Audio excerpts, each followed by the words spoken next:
nuit de pleine lune. Il faisait un froid vif ce soir-là. Tout était blanc. Poussés par le vent, de gros flocons de neige voletaient dans la nuit avant de se poser sur le noyer du jardin. Dans une petite maison isolée vivait une vieille femme, pauvre et solitaire. Une grosse bûche brûlait dans la cheminée. Le feu ronflait et dégageait une odeur agréable. La femme venait de terminer son modeste repas. Elle rapprocha sa chaise de l'âtre et tendit ses mains vers les flammes pour les réchauffer. La vieille femme avait travaillé tout le jour sur son métier à tisser. Elle était fatiguée. Elle bâillait et songeait à aller se coucher. Quand elle entendit frapper à la porte. Qui pouvait bien venir lui rendre visite si tard? Vous avez une idée, les enfants? Non. La femme alla ouvrir et vit une chèvre qui grelottait. On aurait dit que l'animal portait un manteau et un petit chapeau blanc que les flocons de neige avaient fabriqué en s'accumulant sur son pelage. Qu'est-ce qui t'amène? J'ai très froid. Accorde-moi l'hospitalité pour la nuit.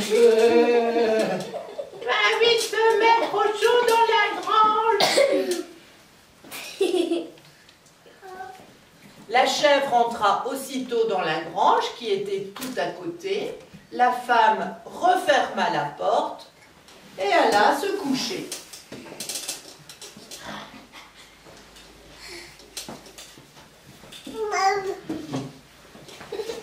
La maison était endormie quand on frappa à nouveau à la porte. Mais qui est-ce? Vous avez une idée? Non. La vieille femme se leva, ouvrit la porte et aperçut une poule rousse qui semblait à bout de force. Que puis-je pour toi? Ma grand-mère, je suis épuisée. Accorde-moi l'hospitalité jusqu'à demain. Viens vite te reposer dans la grange. La poule s'y rendit aussitôt et la femme alla se recoucher.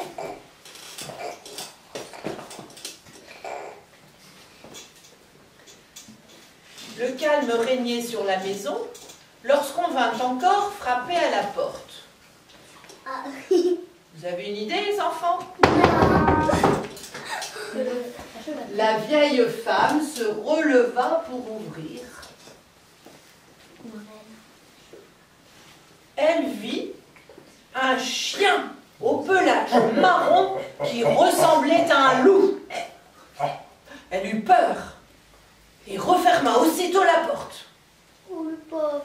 Le chien gratta sur la porte avec ses griffes et la supplia.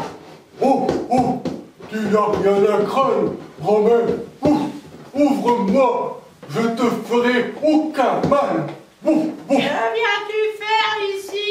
Oh, je suis fatigué et j'ai froid. Je te demande seulement de m'accorder l'hospitalité jusqu'au lever du jour. Va vite te coucher dans la grange. Le chien y alla aussitôt et la femme se dirigea vers son lit.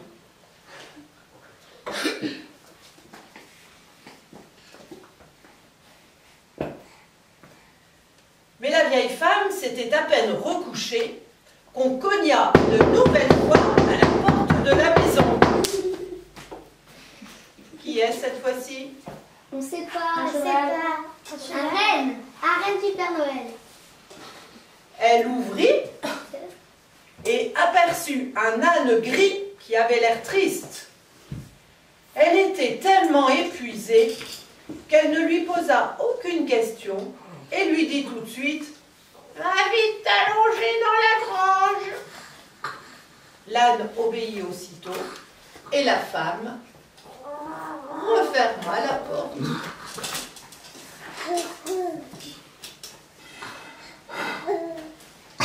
Un peu plus tard, un chat tigré tapa à la porte. Miaou, grand-mère, accorde-moi l'hospitalité durant quelques heures, sinon je vais mourir de froid. Va vite te réfugier dans la grange. La femme jura qu'elle n'ouvrirait plus à personne. On ferma la porte, elle se jeta dans son lit et s'endormit profondément.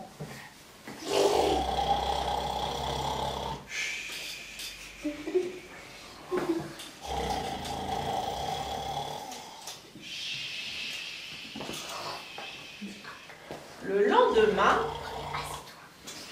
la vieille femme se réveilla un peu plus tard qu'à l'accoutumée.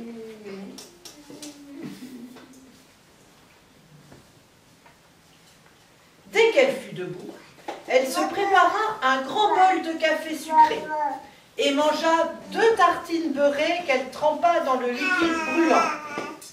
Elle regarda par la fenêtre, elle vit qu'il ne neigeait plus. Alors, elle se rendit à la grange. Les animaux dormaient encore. La femme les observa avant de les réveiller doucement. « Je vous ai hébergé cette nuit, comme vous me le demandiez, mais il vous faut partir maintenant.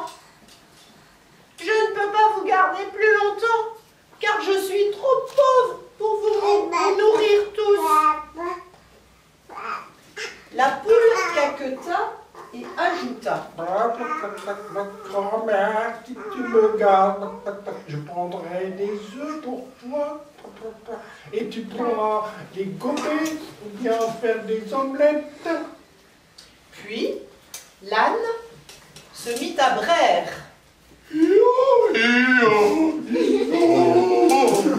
Grand-mère, si tu me gardes, tu pourras utiliser mon crottin comme engrais et récolter ainsi davantage de légumes. Je transporterai tout ce que tu iras vendre au marché et en montant sur mon dos, tu pourras te déplacer sans fatigue. Le chat miaula ensuite. Miaou.